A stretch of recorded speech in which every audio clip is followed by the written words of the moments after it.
Друзья, всем привет! Смотрите, нашел вот такой вот странный звук. Искал. Вот это защита выпускного коллектора тепло.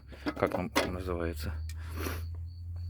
Э, Да, вот когда трогаешься, либо же где-то там на ямках, короче, да, вот так вот начинает оно труситься, биться.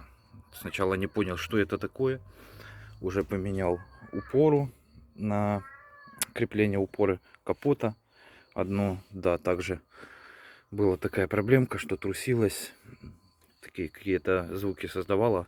Вот это вот нашел. Также недавно появился стук. Короче, нужно менять полностью. Желательно с болтами это все дело поменять. Так что, ребят, в кого будет, пользуйтесь. Может быть, у вас такая же проблемка будет.